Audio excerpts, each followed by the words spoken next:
Welcome to our channel. Today we how to connect SavorOne to manage Uber credits. Quick tutorial step by step clearly. To connect your SavorOne card to manage your Uber credits, start by opening the Uber app on your mobile device. Make sure you're logged into your Uber account. Next, tap on the menu icon located in the upper left corner of the screen. Select Wallet from the menu options. In the Wallet section, look for the Add Payment Method option and tap on it. Choose Credit or Debit Card from the list of payment methods. Enter your SavorOne card details, including the card number, expiration date, and CVV code. Once you have filled in your card information, tap Save at the bottom of the screen. Now, return to the Wallet section to ensure your SavorOne card is listed as a payment option. Next, enable the feature to manage your Uber credits. Navigate back to the main menu and select Promotions.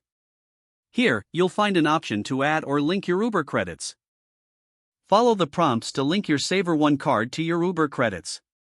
Make sure that any existing credits are displaying correctly under your account. To confirm everything is set up, try requesting a ride using your SavorOne card as the payment method. You should now see the Uber credits applied to your ride total. That's it.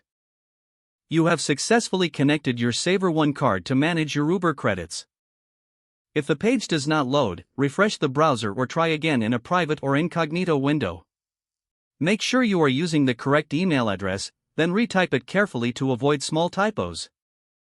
If your password is not accepted, use the reset option and create a new strong password you can remember. Check your spam folder for verification or security emails, then complete any requested confirmation steps. Enable two-factor authentication if available to improve account security and reduce unauthorized access risk. After signing in, review your profile details so your contact information and settings are accurate and current. If you see an error message, note it down and try again after restarting your device and internet connection. Log out when you finish, especially on shared devices, to keep your account and payment information secure. If the page does not load, refresh the browser or try again in a private or incognito window. Make sure you are using the correct email address, then retype it carefully to avoid small typos. If your password is not accepted, use the reset option and create a new strong password you can remember. Don't forget to like this video and subscribe to our channel for more step-by-step tech guides.